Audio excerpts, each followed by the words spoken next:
We took apart this old two-piece hutch and turned it into something completely different. You might have seen the makeover of the bottom part of this on my channel, and we're gonna keep the same kind of vibe. But yeah, this thing has just been sitting here along the back wall for the last 6 months or so, just collecting dust. So we're finally gonna start on that today. So there's all these decorative square things on the front here that I personally think are keeping this piece in the 70s. So I'm gonna take it off, but a lot of you over on Instagram actually said you liked the squares. And to that I say, too bad. So originally, I thought I would actually be able to keep the glass in if I was going to be able to remove the crisscross pattern, but I realized that they're kind of like etched into the glass, so we're going to have to find another plan.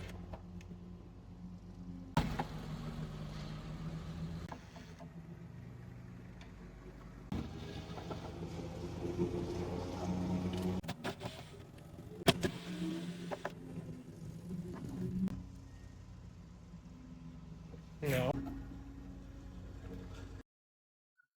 Fell behind. Where's my door? It's right here. Let's go to the door.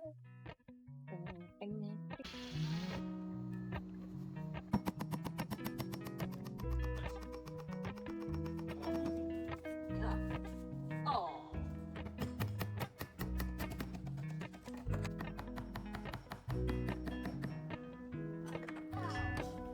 Now, removing the squares. I thought it was going to be easy peasy, but I learned that the nails behind it that hold in the squares were really strong, and so you'll see in the next couple clips how they'll bend if you don't hit them in exactly right. Then you gotta straighten them out and try again. Plus, there's like 3 for every square, so this was a task to say the least. Oh.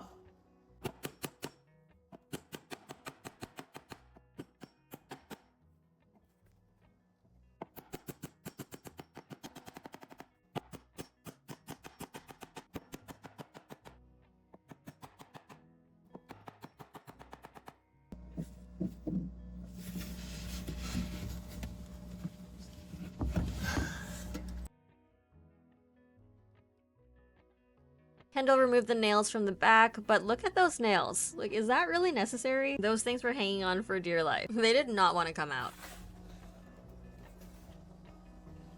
So the next order of business is taking off this other decorative thing. It was just held in with some screws though, so that just actually came right off. Yeah, take it off. Hey! Nice. You remember these wooden blocks? We don't mess with these anymore. But once we took off this other support block, we had to put in some extra screws to hold the bottom in because we took away some of the structure.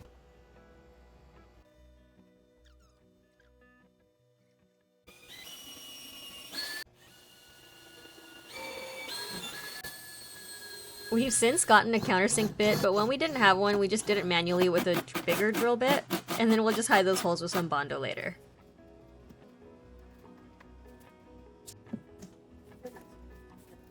After we took the backboard off, we took our straight edge guide to line up our cut since we have all this extra side material that we're not gonna need.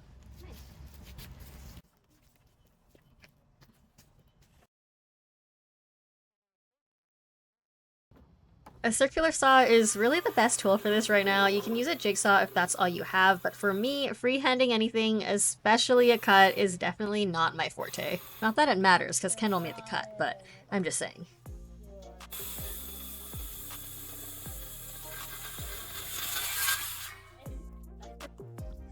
Good job.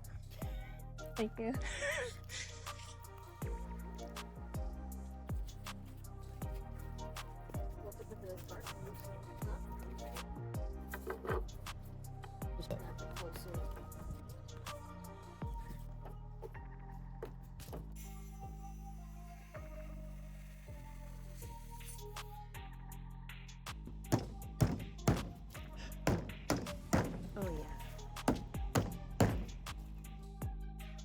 I technically did freehand this, but there's a 3/4 inch area at the bottom here that will be hidden by the bottom shelf, so I did have a little bit of grace.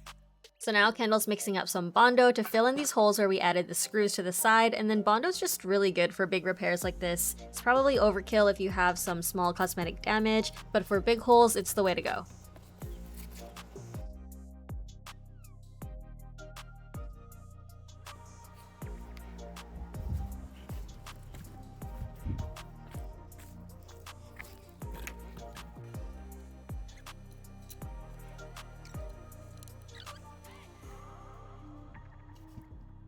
I'm using a 150 grit to smooth down the Bondo.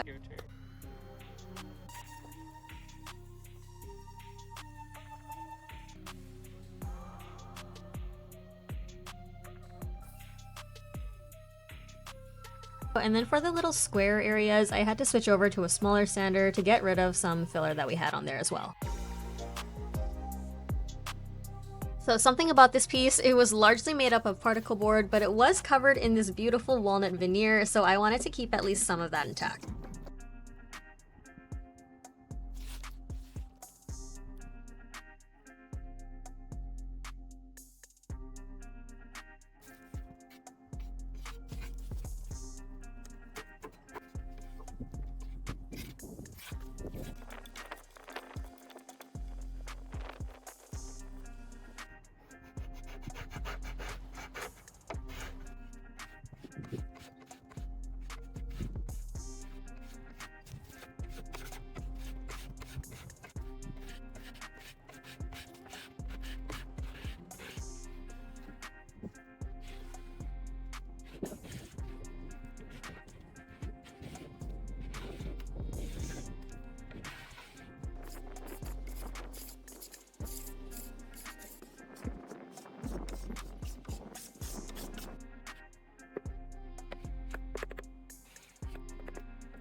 So my stripping process whenever I do strip is a couple steps. So first is the one you just saw, the actual using of the stripper, and then I go in with like a real scraper to remove as much of the residue as I can. And after that I go in with some lacquer thinner and steel wool just to scrub off whatever else I can next. And for this, a spray bottle is a pretty good idea just for the convenience. And then after that dries, I can go in with a 180 to clean everything up.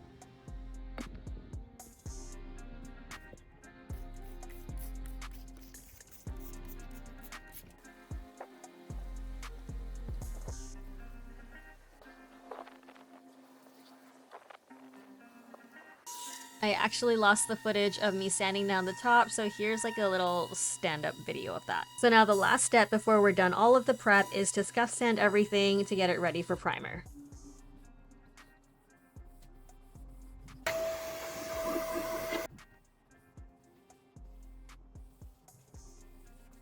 Now, I wasn't sure if I was gonna paint the middle shelf or keep it wood, but I figured that if the finish comes off easily, then what the heck. And it actually did with a bit of sanding.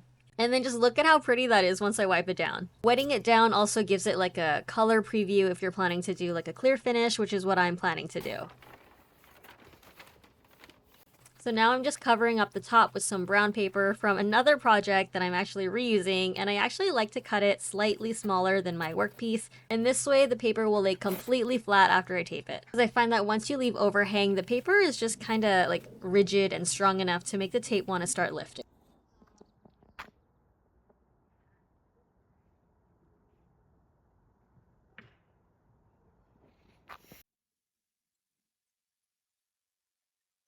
Oh, Yeah, bring it up.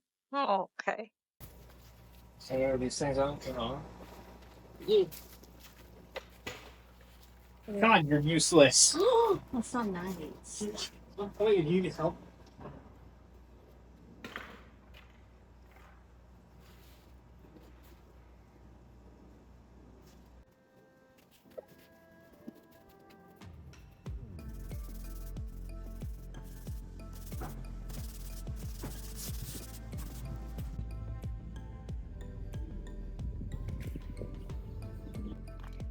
Okay, we're ready for primer. Now I'm priming everything with some Kilz, and that's to help the paint stick to the piece. It's oil-based as well, so that'll help with bleed through, but it's also really convenient since there's no rollers or brushes to clean after I'm done.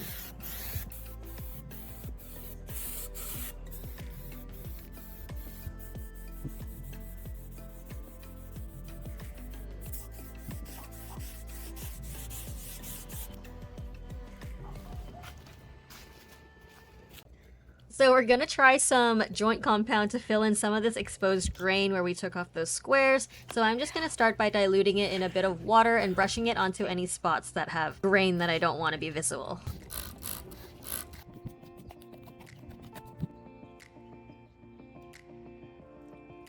A little bit harder.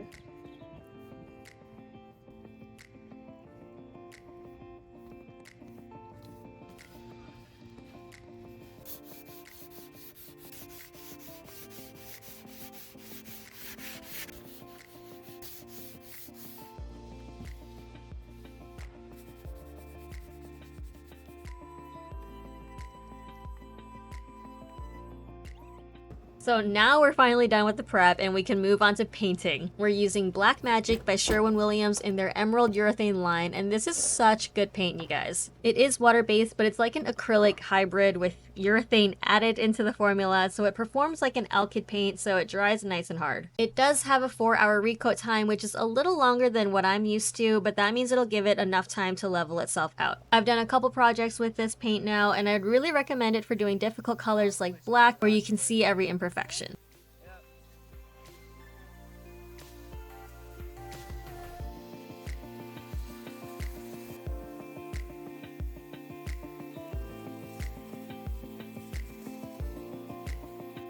So another thing I want to say is if you're painting the inside of something, it's really helpful to remove the backboard for easy access. So if you can do it, it'll make your life a lot easier.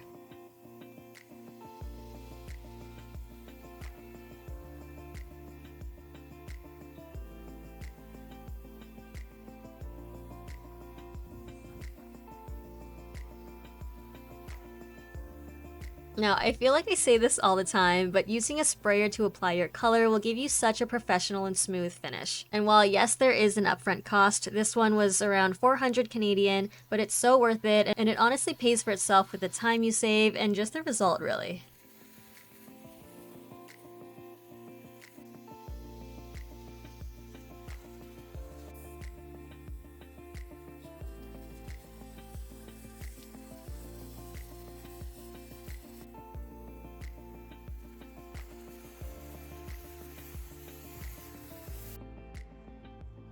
Kendall's now priming this backboard with some water-based primer. I didn't need something as strong as Kilz since it's not going to get too much action, so Bullseye is going to work just fine. And we just left the staples on so we could match up the back exactly where it was on the piece.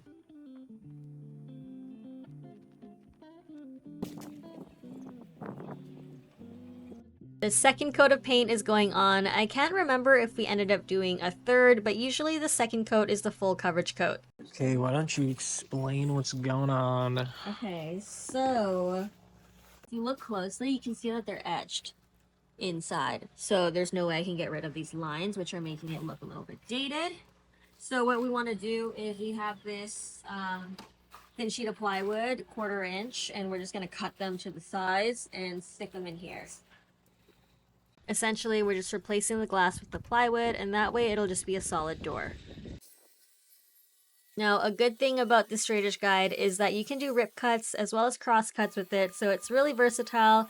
It's kind of a bit of a pain to set up, but necessary if you want really straight cuts. Oh no. Oh no, I think I can't completely go through.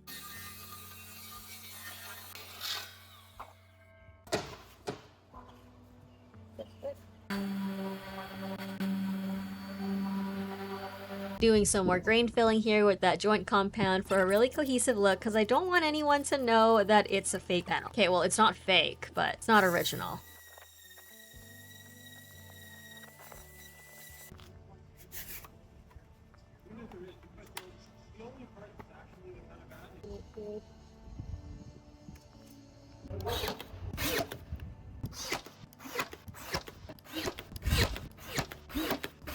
This is like cheating. Oh, kind of.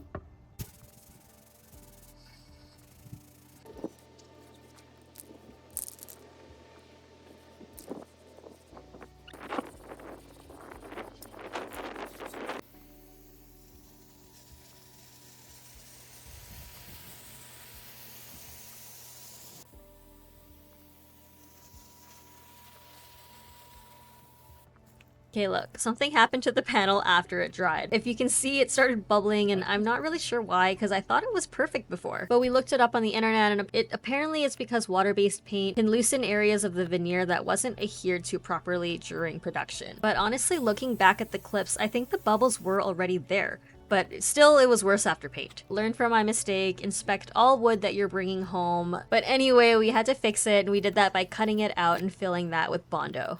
This did throw kind of a wrench in the project, but not a big deal. Bondo, sand, repaint. I think these are all not sand. The aftermath.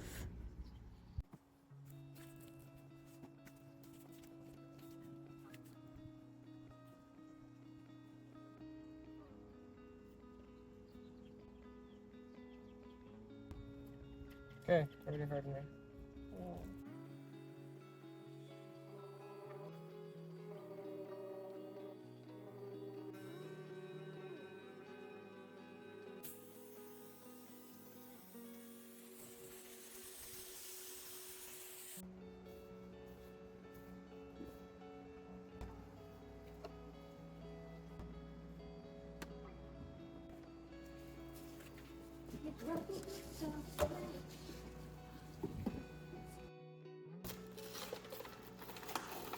So now that we're done with all the painting, we can take off the masking paper and begin working on building a base for the console to sit on. For the skirt, we're using an oak 1x3 and a 2x2 for the actual legs.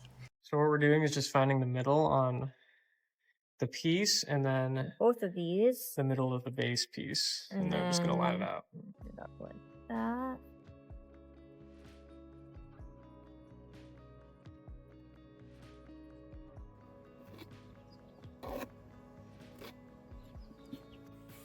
So we cut the legs to size using our circular saw, and then we took them over to the bandsaw for the double taper.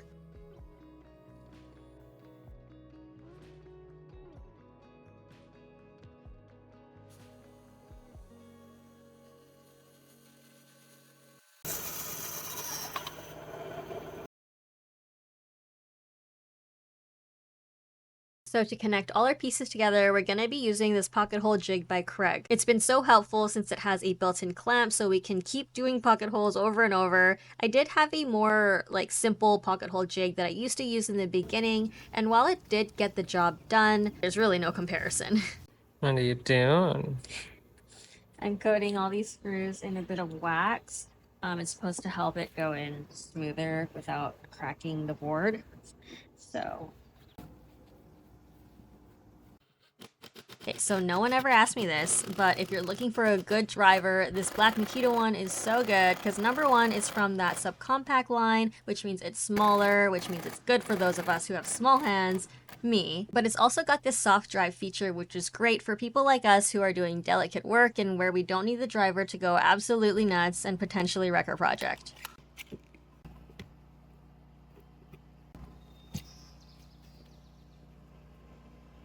So by now the base is looking pretty good already, and you could definitely stop here, but we're gonna give it a round over to make it really nice. Alright.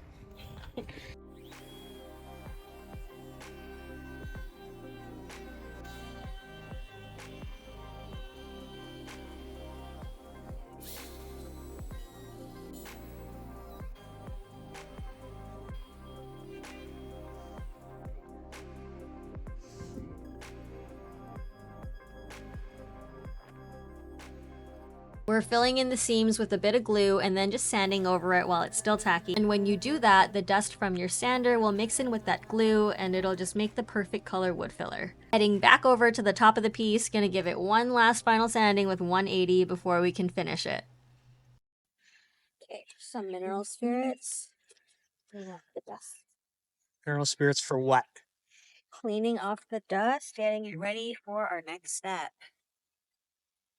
Can use water, but water will raise the grain and you'll have to sand it back down. Calm down. Calm down. That's rude. This also shows you what the wood is going to look like after you put a clear finish.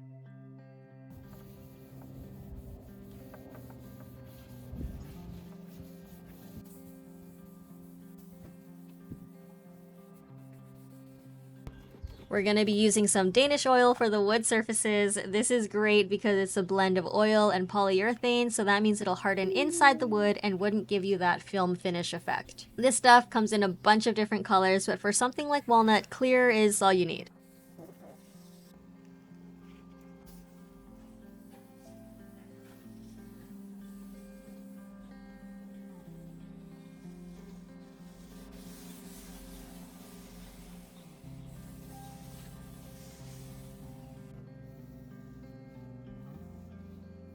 I'm just gonna leave it now.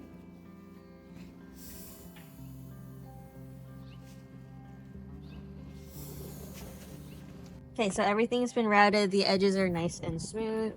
And so now we're gonna go in with our water-based wood stain in the color walnut. Re-soak this. I'm wiping off with this rag that I fashioned.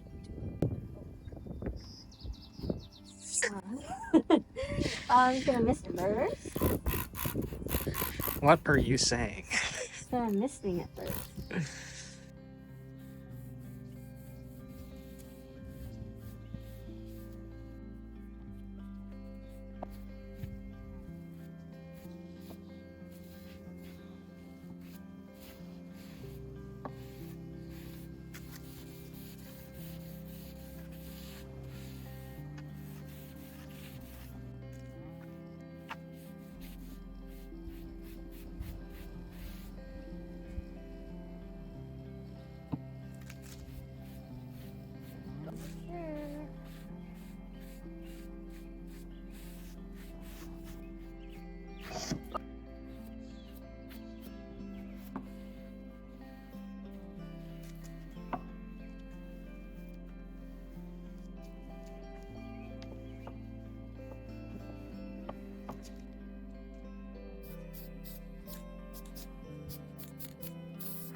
Put in the shelf. Put in the shelf.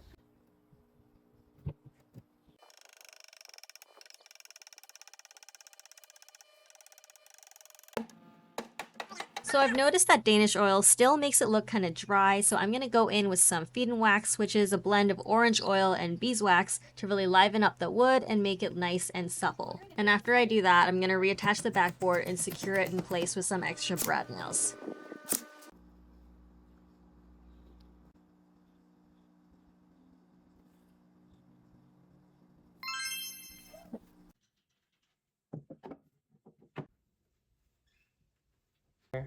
We are in the 11th hour, so I'm drilling a pilot hole through the base to make sure it doesn't crack before I attach it to the piece.